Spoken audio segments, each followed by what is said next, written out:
নমস্কার, আমি মৌমিতা। আমার কবিতা পাঠ চ্যানেলে আমার সকল শ্রোতা বন্ধু এবং দর্শক বন্ধুকে আন্তরিক শুভকামনা জানিয়ে আজকের গল্প পাঠ শুরু করছি। আজ আমি আপনাদেরকে পড়ে শোনাব হুমায়ুন আহমেদের লেখা একখানি অপূর্ব ছোট গল্প। গল্পের নাম আজ দুপুরে তোমার নিমন্ত্রণ। শুনতে থাকুন আজকের গল্প, আজ দুপুরে তোমার নিমন্ত্রণ।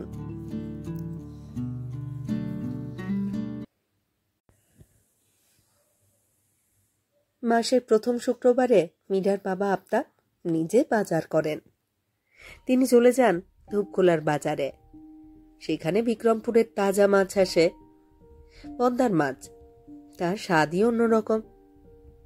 বড় মাছের দাম এখন সঙ্গতির বাইরে চলে গেছে। তারপরেও লোভে পড়ে হঠাৎ বড় মাছও কিনে ফেলেন। গত মাসে নিউ মার্কেট কাঁচা বাজার থেকে মাঝারি সাইজের একটা চিতল মাছ কিনেছিলেন। তার স্বাদ এখনো মুখে লেগে আছে। আজ মাসের প্রথম শুক্রবার। আফতাব নাস্তা শেষ করে চায়ের কাপে চুমুক দিচ্ছেন। তখনই মীরা এসে তার সামনে দাঁড়ালো। মীরার বয়স 21। সে ঢাকা ইউনিভার্সিটিতে ইকোনমিক্স পড়ছে, 3rd ইয়ার। আফতাব বললেন, মা কিছু বলবি? মীরা বলল, আজ মাছ কিনতে যাবে না? যাব। কেন? এমনি জিজ্ঞেস করছি। বাবা, আমার খুব ইচ্ছা করে দেখি কিভাবে তুমি মাছ কেনো। মাছওয়ালার সঙ্গে দরদাম করি, চেঁচামেচি করি, তোর দেখতে ভালো লাগবে না। মীরা বলল, তোমার সঙ্গে যেতে ইচ্ছে করছে বাবা। ও বাবা, আমাকে সঙ্গে নাও না প্লিজ। আফতাব কিছুক্ষণ মেয়ের দিকে তাকিয়ে থাকলেন। মেয়ে বড় হয়েছে, কিন্তু ছেলে মানুষই এখনো যায়নি। তিনি গম্ভীর গলায় বললেন, উদ্ভট চিন্তা ভাবনা। যাই হোক, রেডি হ। বাবা, আরেক কাপ চা খাবে? আমি নিজে বানাবো। না, তোকে বানাতে হবে না, হাত পুড়বি। তোর মাকেই বল, চা খেয়েই রওনা হব। দেরি করে গেলে ভালো মাছ কিছুই পাওয়া যাবে না। মীরা চা বানাতে গেল। আফতাব টেলিফোন করলেন তার ছোটবেলার বন্ধু শামসুদ্দিনকে। সংসারের অতি খুঁটিনাটি বিষয়ও তিনি তার বন্ধুকে না জানিয়ে পারেন না। হ্যালো হ্যালো শামসু, এমন বিপদে পড়েছি। কি বিপদ? আর বলো না, মীরাকে নিয়ে বিপদ। মীরাকে নিয়ে বিপদ? সে আমার সঙ্গে ধূপখোলার মাছের বাজারে যাবে। ভালো তো, নিয়ে যাও। ছোটবেলায়ও এরকম যন্ত্রণা করত। অফিসে যাবে, গলা ছেড়ে কান্না, সঙ্গে যাবে সে। বাপ সোহাগী মেয়ে পেয়েছ। আর আমার বদমাইশটা কালো গাঁজা খেয়ে বাসায় ফিরেছে। তোমার ভাবি পালঙ্কের কাঠ খুলে পিটিয়েছে। রক্তারক্তি কাণ্ড। ছেলে ছেলে করে জীবন দিয়ে দিয়েছিল। আজমির শরীফে গিয়ে সুতো বেঁধে এসেছে ছেলের জন্যে। এখন ছেলের মজা বুঝছে। গাঁজা, ফেন্সিডিল কোনোটাই বাদ নাই। আচ্ছা, রাখি। আফতাব প্রশান্ত মনে মেয়েকে নিয়ে রিকশায় করে বের হলেন। আজ প্রসঙ্গে মেয়েকে নানান ধরনের জ্ঞান দিচ্ছেন। মীরা বাবার ডান হাত শক্ত করে ধরে আছে। আফতাব মনের আনন্দে গল্প করে যাচ্ছেন। এক এক সিজনের এক এক মাছ মা। জানো, বোয়াল চিতল খেতে হয় শীতে, তখন তাদের গায়ে চর্বি হয়। বর্ষার কই সবচেয়ে ভালো। কই তখন সাইজে ছোট থাকে, তবে মাংস থাকে মাখনের মতো নরম। রিঠা সবচেয়ে স্বাদু মাছ। একবার খেলে মুখে স্বাদ লেগে থাকে 1 মাস। তবে সমস্যা আছে। কি সমস্যা? রিঠা মাছ কিনতে হয় জীবন্ত, মরা মাছ বিস্বাদ। মীরা বলল, আজ কি মাছ কিনবে বাবা? আজ তো তুই যাচ্ছিস, তোর পছন্দে কিনবো। তোর পছন্দ কি?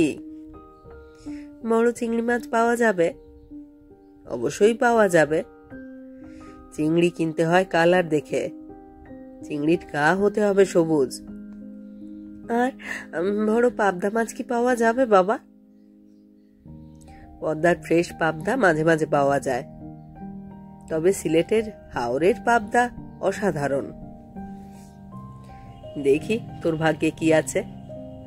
তোর যা যা পছন্দ সবই কিনবো আজ। মীরা বলল, থ্যাংক ইউ বাবা, থ্যাংক ইউ। চিংড়ি পাওয়া গেল না, তবে টাটকা পাবদা পাওয়া গেল। কানকো নড়ছে এমন একটা আইড় মাছও পাওয়া গেল। বড় বড় কই পাওয়া গেল, চাষের কই না, দেশি কই।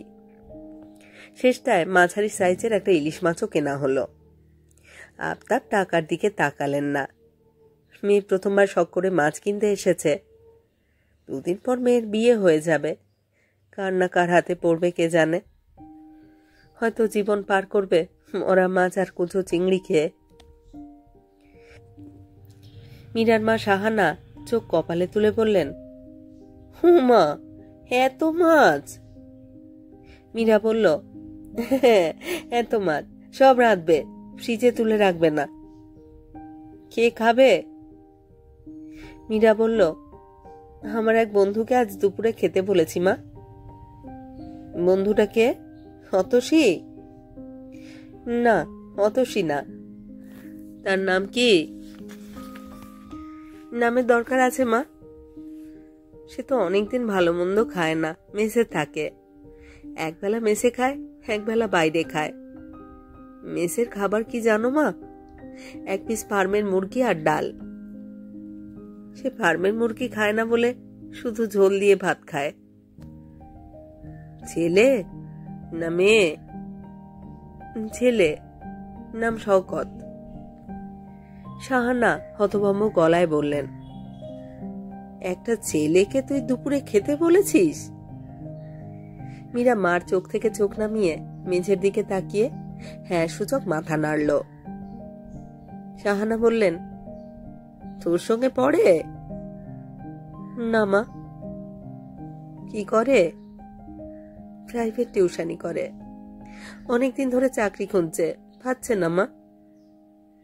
এরকম একটা ছেলের সঙ্গে তোর পরিচয় কি করে হলো? মীরা জবাব দিল না। সত্যি তাকে দুপুরে খেতে বলেছিস? কবে বলেছিস? গতকাল মা। তার মেসে গিয়ে তাকে বলে এসেছি। সে খুব খুশি। তার মেসে যেতে হলো কেন? ওর মোবাইল নেই যে মা। স্কলারশিপের টাকা পেয়ে আমি একটা কিনে দিয়েছিলাম, হারিয়ে ফেলেছে। তুই তাকে মোবাইল কিনে দিয়েছিস? তুই কি প্রায়ই তার মেসে যাস? মা। তোমার যেটা শেষ হয়েছে? যেটা শেষ হলে রান্না শুরু করো। আমি ওকে ঠিক 2টোর সময় আসতে বলেছি। হতভম্ব সাহানা বলল, ওই ছেলেকে দেখে তোর বাবা কি বলবে এই নিয়ে ভেবেছিস কিছু? না। তোর বাবার রাগ তুই জানিস? জানিস না? জানি মা। সে ছেলের ঘাড়ে ধাক্কা দিয়ে তাকে রাস্তায় ফেলে দিতে পারে, পারে না? পারে। সেটা কি ছেলের জন্য সম্মানের হবে নাকি তোর জন্য সম্মানের হবে? আমার তো ধারণা পুরো ঘটনা জানবার পরে সে তোকে শুদ্ধ ঘাড় ধাক্কা দিয়ে রাস্তায় ফেলবে। তখন কি করবি? তার মেসে গিয়ে উঠবি? ফার্মের মুরগির ঝোল দিয়ে ভাত খাবি? মীরা চুপ করে দাঁড়িয়ে আছে। তার চোখ ছলছল করছে। চোখ থেকে 1 ফোঁটা পানি টপ করে মেঝেতে পড়ল। সাহানা চোখের পানি পড়ার দৃশ্যটা দেখলেন। তার মন মোটেই নরম হলো না। তিনি কঠিন গলায় বললেন, ছেলের বাবা কি করে? মারা গেছেন। যখন জীবিত ছিলেন তখন কি করতেন? মুদির দোকান চালাতেন। ছেলের বাবা তাহলে বিজনেস ম্যাগনেট? মীরার চোখ থেকে আর এক ফোঁটা পানি পড়ল। তার বাঁ চোখ থেকে আর এক ফোঁটা পানি পড়ল। বাঁ চোখ থেকেই পানি পড়ছে, ডান চোখ শুকনো। শাহানা বললেন, এত বড় সাহস কিভাবে করলি? মীরা ফোঁপাতে ফোঁপাতে বলল, ভুল হয়ে গেছে মা, আজ ওর জন্মদিন।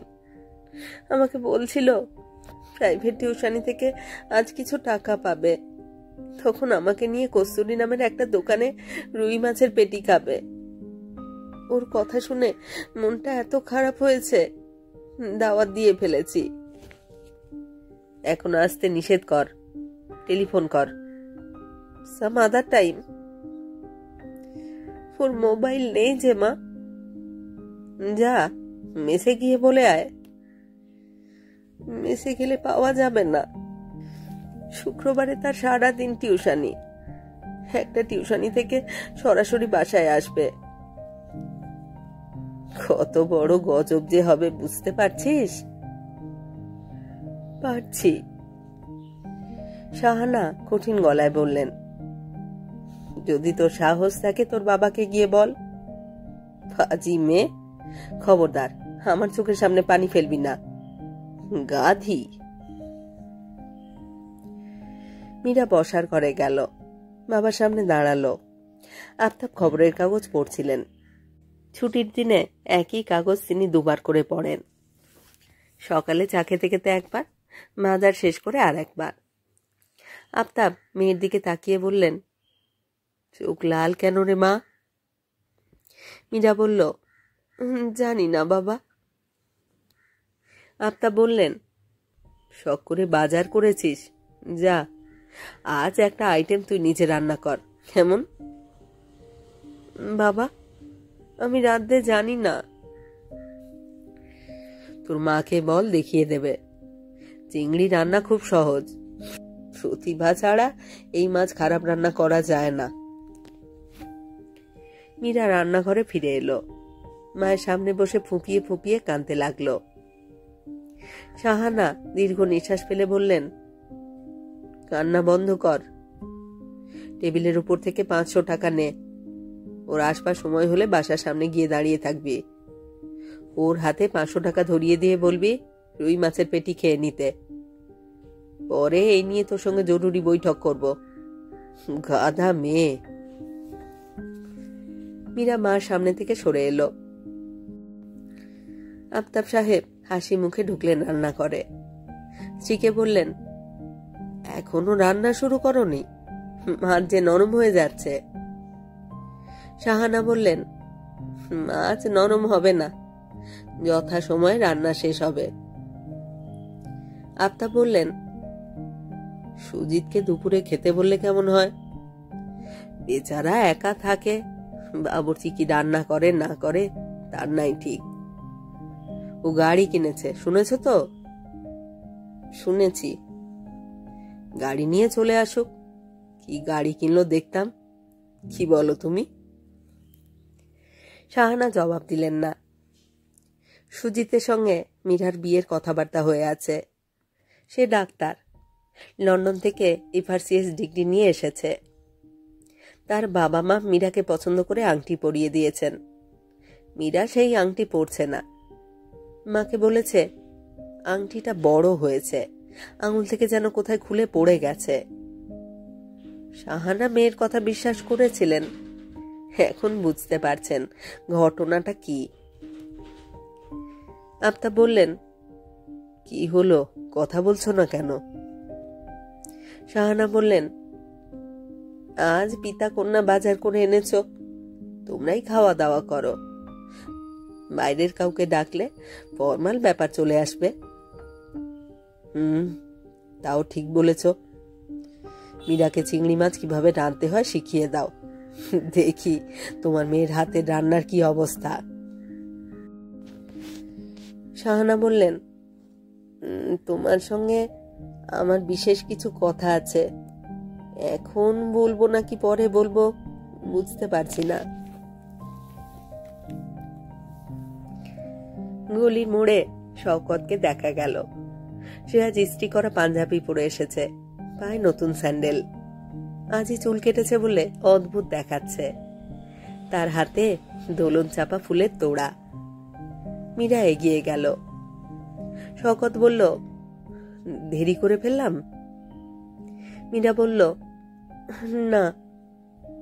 শওকত বলল, আরে বলো না, টিউশনি টাকাটার জন্য অপেক্ষা করতে করতে দেরি হয়ে গেল। পেয়েছ? পেয়েছি, এই টাকাতেই তো নতুন স্যান্ডেল কিনলাম। ভয়ঙ্কর খিদে লেগেছে মীরা। তোমার বাসায় রান্না কি? আর হ্যাঁ, ভালো কথা, তোমার বাবা মা আমাকে দেখে আপসেট হবেন না তো? মীরা বলল, আজ বাসায় একটা সমস্যা হয়েছে, অনেক লোকজন চলে এসেছে, আজ বাসায় তোমাকে নেব না। ও আচ্ছা, আসো, এই রেস্টুরেন্টে ঢুকি, কিছু খেয়ে নাও। দেখি রুই মাছের পেটি পাওয়া যায় কিনা। দেখো না, আমি বাসায় চলে যাচ্ছি, অনেক লোকজন এসেছে তো। আচ্ছা, এই টাকাটা রাখো। টাকা লাগবে না মীরা, টাকা আছে। প্লিজ টাকাটা রাখো তো, আজ আমার নিমন্ত্রণ। রেস্টুরেন্টে আছে শুধু তেহারি, মুরগির ঝাল ফ্রাই ছিল, শেষ হয়ে গেছে। শওকত তেহারির অর্ডার দিয়েছে। বয়কে বিনীত গলায় বলল, আচ্ছা, ঝাল ফ্রাইয়ের ঝোল যদি থাকে আলাদা করে একটু ঝোল দেবেন। তেহারি চলে এসেছে, মুরগির ঝাল ফ্রাইয়ের ঝোলও এসেছে, পেঁয়াজ, কাঁচা মরিচ, সালাদ এসেছে। শওকত খাওয়া শুরু করবে, তখনই আফতাব ঢুকলেন। এদিক ওদিক তাকিয়ে এগিয়ে গেলেন শওকতের দিকে। গম্ভীর গলায় বললেন, তোমার নাম শওকত? শওকত থতমত খেয়ে উঠে দাঁড়ালো। আফতাব বললেন, আমার মেয়ে তোমাকে দুপুরের খাবার নিমন্ত্রণ করেছে? জি স্যার। টেবিলে খাবার দেওয়া হয়েছে, খেতে এসো, আমার মেয়ে তোমার জন্য অপেক্ষা করছে। আফতাব সাহেব ছেলের পিঠে হাত রাখতে রাখতে বললেন, আমার মেয়েটা খুব কাঁদছে। এত কান্নার কি আছে বুঝলাম না। সে আজ জীবনের প্রথম চিংড়ি মাছ রান্না করেছে, খেয়ে দেখো তো কেমন।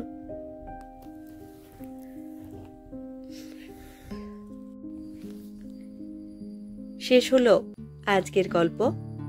হুমায়ুন আহমেদের লেখা গল্প আজ দুপুরে তোমার নিমন্ত্রণ।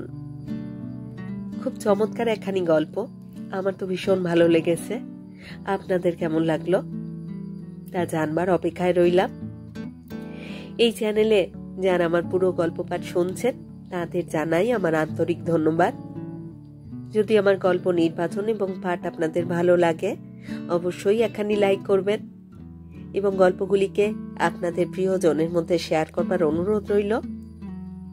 আপনারা যারা এখনো আমার কবিতা পাঠ চ্যানেলটি সাবস্ক্রাইব করেননি তাদের অনুরোধ সাবস্ক্রাইব করে সাথে থাকার। আর হ্যাঁ, নোটিফিকেশন কিন্তু অবশ্যই অন রাখবেন, কারণ এই চ্যানেলে নিয়মিত আমি নতুন নতুন গল্প পড়ে শোনাচ্ছি। প্রত্যেকটি গল্পে আপনাদের সাথে চাই আপনাদের মূল্যবান মতামত। আপনাদের মতামতের প্রতীক্ষায় রইলাম। সবাই ভালো থাকুন আর থাকুন পরের গল্পের অপেক্ষায়।